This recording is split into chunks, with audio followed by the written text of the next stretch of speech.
ओम नमो भगवते वासुदेवाय। ओम नारायणाय। अगली कथा ब्रह्मा जी का देवताओं समेत वाराह भगवान के पास आना और उनकी स्तुति करना। मैत्रेय जी बोले, हे विदुर, जब हिरण्याक्ष मारा गया तब ब्रह्मा ने देवताओं समेत वाराह जी के पास आकर इस प्रकार स्तुति किया, हे परब्रह्मा परमेश्वर, आपने ब्राह्मण देवता और यज्ञ की रक्षा करने के लिए अवतार लेकर अधर्मी हिरण्याक्ष को मार डाला और पृथ्वी को पाताल से लाकर पानी पर स्थिर किया। सो अब तुम्हारी कृपा से पृथ्वी पर सब जीव आनंद से रहकर यज्ञ और पूजा व दान आदि करेंगे। हिरण्याक्ष के समय में देवता और पितरों को भाग नहीं मिलता था। अब वे लोग यज्ञ में अपना अपना अंश पाकर आनंद से तुम्हारा स्मरण करेंगे।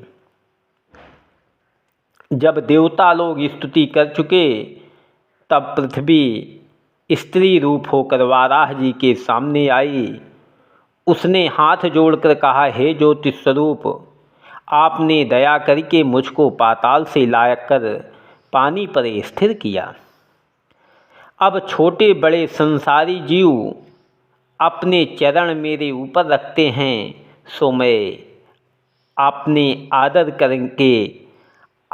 आदर करके मुझे अपने दांतों पर उठाया, इसलिए मैंने अपने को कृतार्थ जाना।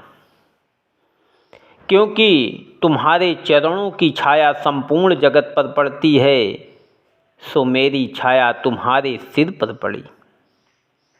पर मैं एक बात से बहुत डरती हूँ कि कलयुग में मनुष्य बड़े पापी होंगे, अपना कर्म धर्म छोड़कर अशुभ कर्म करेंगे, हरि भक्तों से शत्रुता रखेंगे, तुम्हारी भक्ति के विमुख रहेंगे, अपने माता पिता और भाई बंधुओं से झगड़ा करेंगे, साले व ससुर से प्रीति रखेंगे, स्त्रियां अपने पति से प्रीति ना करेंगी, दूसरे पुरुष को चाहेंगी, पुरुष अपनी स्त्री का पालन न करके वेश्या से प्रीति करेंगे, बेटा अपने बाप के मरने की इच्छा रखेगा कि जब यह मरे तब धन हमारे हाथ लगे, और वेश्यागमन करने या जुआ खेलने की सुविधा हो। राजा लोग अपना कर्म धर्म छोड़कर प्रजा का धन लेकर उन्हें दुख देंगे। सब मनुष्य केवल अपने खाने पहनने और इंद्रियों को सुख देने के इच्छा से स्वार्थ के लिए मित्रता रखेंगे। इसलिए कलयुग में आपस के विरोध से मनुष्यों को बड़ा दुख होगा। जब ऐसा धर्मी मेरे ऊपर अपने चरण रखेंगे तब मैं बहुत दुखी होंगी। उस दुख से मेरी रक्षा आपको करनी चाहिए। यह वचन सुनकर वाराह जी बोले, हे पृथ्वी, तू इन बातों से मत डर। जब अधर्मियों के उत्पन्न होने से तुझको दुख प्राप्त होगा, तब हम सगुण अवतार लेकर अधर्मियों को मारकर तुझे सुख देंगे। ऐसा कहकर वाराह जी वैकुंठ को पधारे और सब देवता अपने अपने लोक को गए। मैत्रेय ऋषीश्वर का विदुर से जगत की उत्पत्ति कहना। शौनकादिक ऋषीश्वर ने इतनी कथा सुनकर सूत जी से पूछा कि जब वाराह जी पृथ्वी को पानी पर स्थिर करके वैकुंठ को गए, उसके पीछे किस तरह संसार की रचना हुई। मैत्रेय ऋषीश्वर और विदुर से क्या संवाद हुआ। सूत जी ने कहा, वाराह भगवान की लीला सुनकर विदुर जी बहुत प्रसन्न हुए। उन्होंने मैत्रेय ऋषीश्वर से पूछा, महाराज, ब्रह्मा ने संसारी जीवों को किस तरह उत्पन्न किया। मैत्रेय जी बोले, जब पृथ्वी स्थिर हो चुकी तब आदि निरंकार को माया और इच्छा से पहले 24 तत्व प्रकट हुए। फिर एक पुरुष यक्ष नाम का उत्पन्न हुआ। जब उसे भूख प्यास लगी तब वह भोजन के लिए कोई पदार्थ ना पाकर ब्रह्मा जी को खाने को चला। जब ब्रह्मा जी ने क्रोध करके उसको मना किया तब उनके क्रोध से एक तमोगुण पुरुष रक्ष नाम का राक्षस प्रकट हुआ। ब्रह्मा ने उन दोनों को देखते ही कुछ भय मानकर जीवों का उत्पन्न करना बंद कर दिया और मन में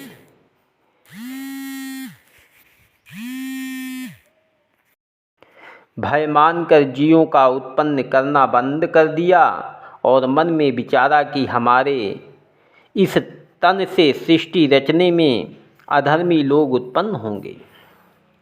जब मैं दूसरा तन धरकर सतोगुण से जीवों की उत्पत्ति करूँगा तब ज्ञानी और धर्मात्मा लोग उत्पन्न होंगे।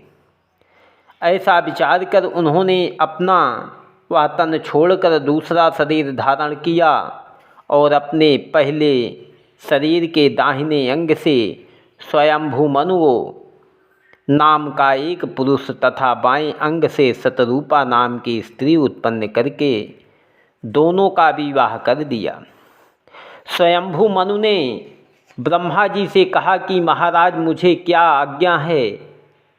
ब्रह्मा ने विचारा कि जिस शरीर से स्वयंभू मनु और शतरूपा उत्पन्न हुए हैं उस शरीर से परमेश्वर का तप व स्मरण नहीं किया जा था, इसलिए हरि भजन किए बिना धर्मात्मा व ज्ञानी मनुष्य परमेश्वर का तप व स्मरण नहीं किया था, इसलिए हरि भजन किए बिना धर्मात्मा व ज्ञानी मनुष्य इनसे उत्पन्न नहीं होंगे। यह बात सोचकर ब्रह्मा ने स्वयंभू मनु और शतरूपा से कहा कि तुम लोग पहले परमेश्वर का तप व स्मरण करके पीछे से संसारी जीवों की उत्पत्ति करो जिसमें धर्मात्मा मनुष्य उत्पन्न हो। ब्रह्मा की आज्ञा से स्वयंभू मनु और शतरूपा उसी समय वन में तप करने चले गए। उनके जाने के उपरांत ब्रह्मा ने भगवान जी का ध्यान करके उनसे प्रार्थना की, हे दीन दयाल मेरा अपराध क्षमा करो, मुझसे संसार रचने में भूल हुई, यह कठिन काम मुझसे ना बन पड़ता हो तो मुझे सामर्थ्य दो जिसमें तुम्हारी आज्ञानुसार जीवों की उत्पत्ति हो। यह बात सुनकर ब्रह्मा जी को ध्यान में नारायण जी ने यह उपदेश किया, हे ब्रह्मा अब तुम्हारा तन शुद्ध हुआ, तुम संसार की रचना करो, धर्मात्मा और ज्ञानी मनुष्य उत्पन्न होंगे। वैकुंठनाथ का यह वचन सुनते ही ब्रह्मा ने प्रसन्न होकर नारायण जी की कृपा से मरीचि, कश्यप, अत्रि, अंगिरा, पुलस्त, क्रेतु, भृगु, वशिष्ठ, दक्ष और नारद ये 10 पुत्र उत्पन्न किए। उन 10 ने ब्रह्मा जी से पूछा कि हमें जो आज्ञा हो सो पालन करें। ब्रह्मा जी ने कहा, तुम लोग परमेश्वर का तप करके संसारी जीव उत्पन्न करो, इसी बात में नारायण जी और हम प्रसन्न होंगे। ब्रह्मा का यह वचन सुनकर नारद, अंगिरा और क्रेतु 3 मनुष्य ने कुछ उत्तर नहीं दिया और भृगु आदि 7 बेटे प्रसन्न हुए। 10 मनुष्य परमेश्वर का तप करने के लिए वन को चले गए। ब्रह्मा ने जिस शरीर से स्वयंभू मनु और शतरूपा उत्पन्न हुए थे उस तन की हड्डी व चमड़ा जो पड़ा था उनमें से एक अंधियारा प्रकट हुआ। उस अंधियारे को यक्ष और रक्ष ने जो पहले ब्रह्मा से उत्पन्न हुए थे स्त्री समझ कर ले लिया। नारायण जी का स्वयंभू मनु, शतरूपा और कर्मद ऋषिश्वर को दर्शन देकर वरदान देना। मैत्रेय ऋषिश्वर बोले, हे विदुर, जब स्वयंभू मनु और शतरूपा ने वन में जाकर 10,000 वर्ष तक परमेश्वर का तप और ध्यान किया तब वैकुंठनाथ ने दर्शन देकर उनसे कहा, मैं तुमसे बहुत प्रसन्न हूँ, कुछ वरदान मांगो।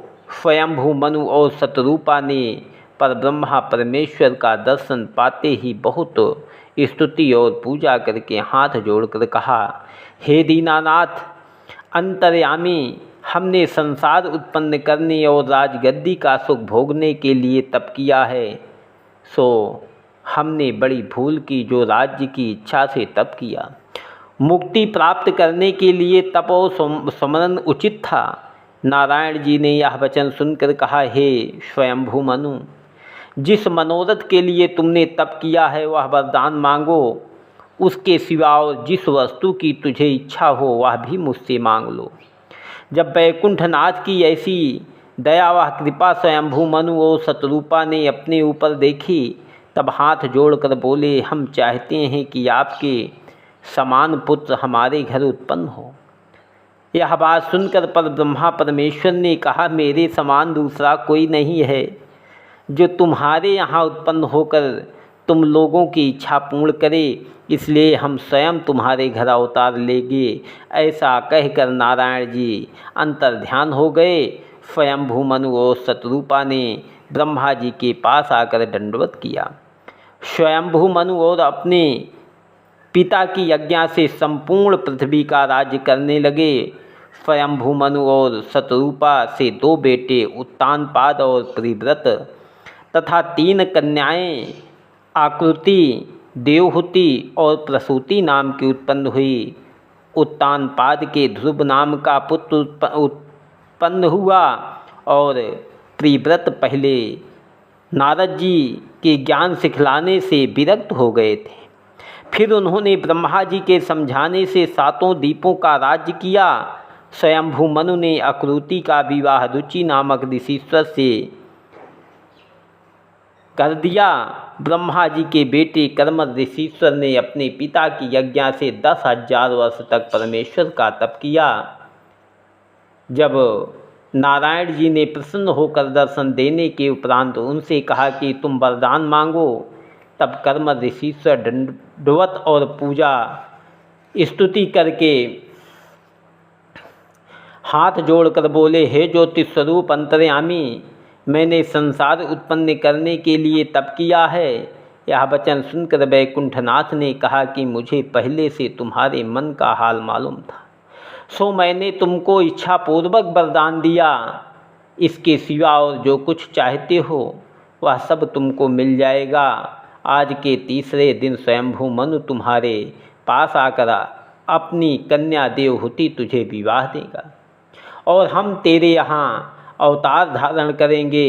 तुम विवाह करने से ना ही मत करना।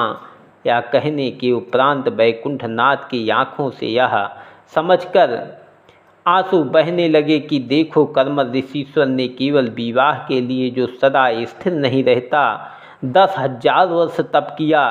जिस जगह परमेश्वर का आंसू गिरा था वहाँ बिंदुसार नामक तेज प्रकट हुआ। वह तालाब आज तक कुरुक्षेत्र के पास वर्तमान है। आंसू गिरने के उपरांत वैकुंठनाथ ने कहा कि जो कोई इस तीर्थ में स्नान करेगा उसके सब पाप छूट जाएंगे और धर्म में उसका मन लगेगा।